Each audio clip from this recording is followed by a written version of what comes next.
Veteran's metal leg clicked. A laugh echoed. Is that a weapon? Or some old robot's toy?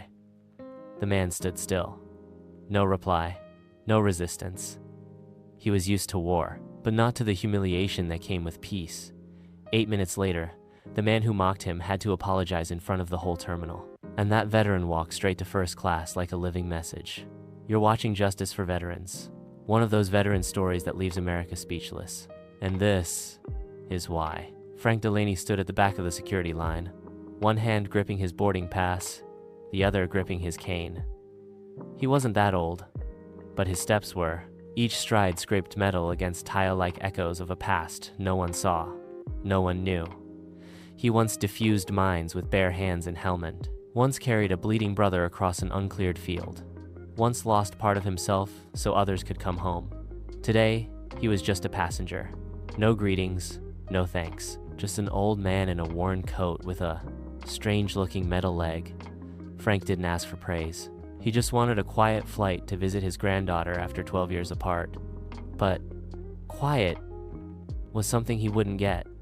10 years ago, Frank lay motionless on the burning sands. A beep, then a blinding white. An IED exploded beneath his right foot. When he woke, he saw a hospital ceiling and a single combat boot at the end of the bed. Just one. He didn't cry. He didn't curse. He only asked the doctor, "I made it, didn't I?" Then he nodded. Quietly began his second war, learning to walk again with cold steel where his leg used to be. The fight doesn't end when you leave the battlefield. It just changes form. Frank never told anyone at the airport. He didn't need pity. But sometimes, silence is judged louder than words. Frank untied his shoes and placed his cloth bag on the tray. His prosthetic leg clicked as he stepped through the scanner. That sound, unfamiliar.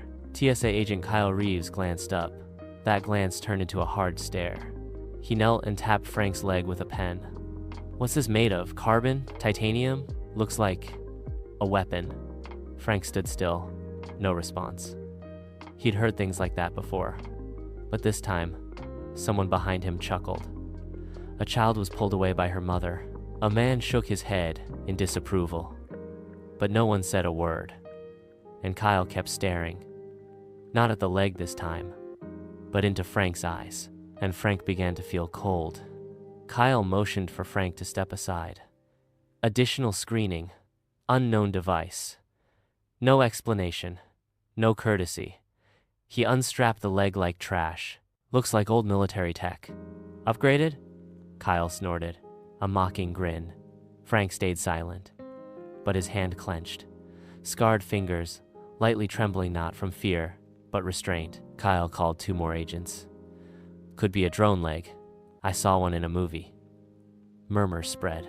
Phones were raised. Frank didn't look around. He just stared straight ahead, as if facing down a barrel. And he didn't blink. Frank stood barefoot on the cold floor. His prosthetic leg lay alone in a plastic tray, like evidence. Around him, eyes met his, then looked away. A mother pulled her child aside. A man shook his head but said nothing. No one stopped. No one asked why. Kyle kept talking, never meeting his eyes. Please cooperate, unless you've got something to hide. Frank didn't answer. He placed his hand lightly on his belt, a reflex from waiting on roll call back in camp. He'd survived the battlefield. But today, he stood alone among his own. Frank looked up at Kyle.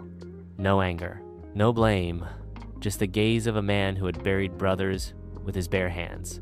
Kyle paused. Something felt off. That look didn't tremble.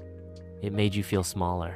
I'm just doing my job, Kyle mumbled, suddenly unsure.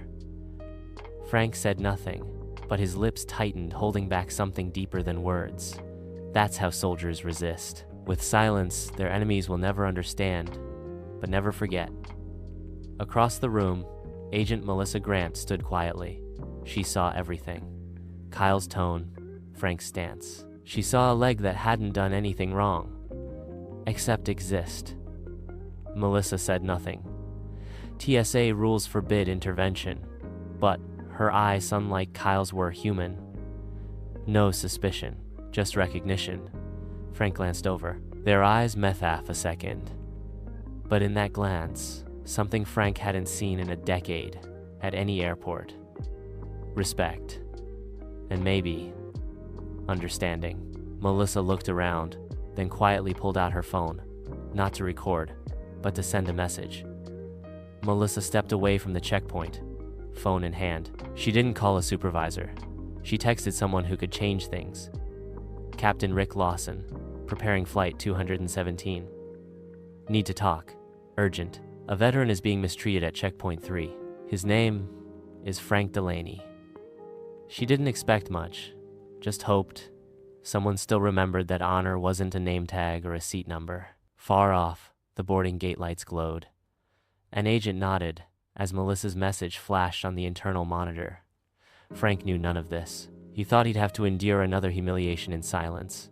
But Melissa had just triggered something he never saw coming. Leather shoes echoed on the polished floor. Not fast, not loud. But each step broke the silence like a drumbeat. Kyle looked up, frowning. A pilot approach badge reading, Captain Rick Lawson. Tall, straight, silver at the temples, eyes sharp as steel. Who is Frank Delaney? His voice cut through the air like command. Everyone turned. Frank stiffened. He'd never met this man, but when their eyes locked, there was no pity, no curiosity, only recognition. And the waiting area seemed to hold its breath. Captain Lawson walked straight to Kylano introductions. You just touched a part of his body left behind in Afghanistan.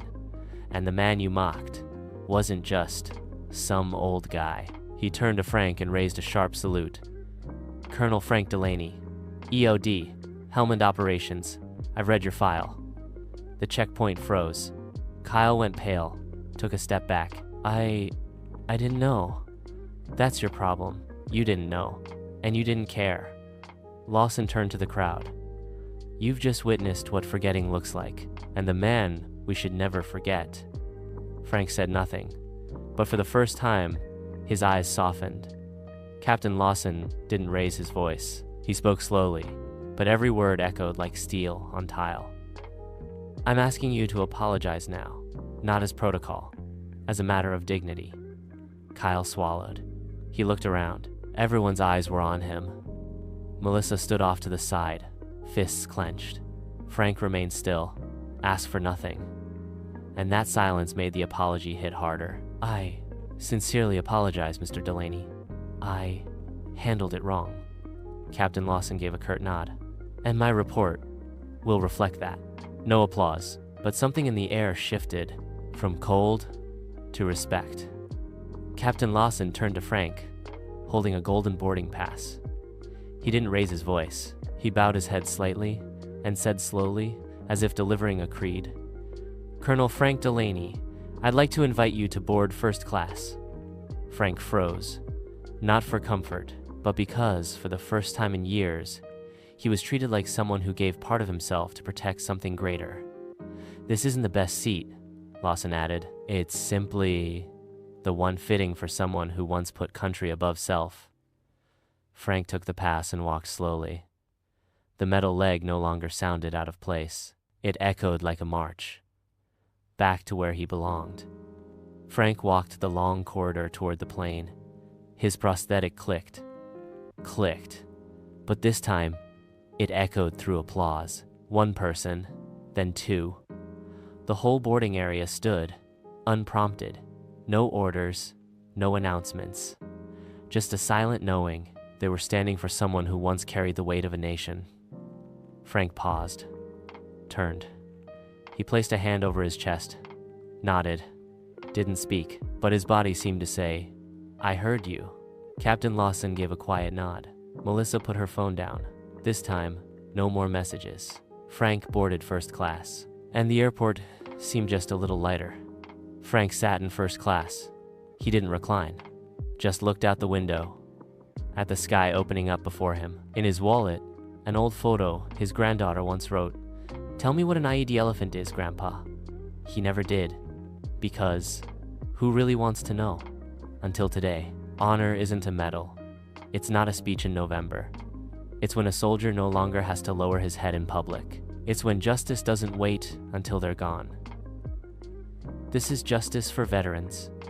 If you still remember them, comment, "I keep the promise," and if you were ever silent lit, that silence become action. Today.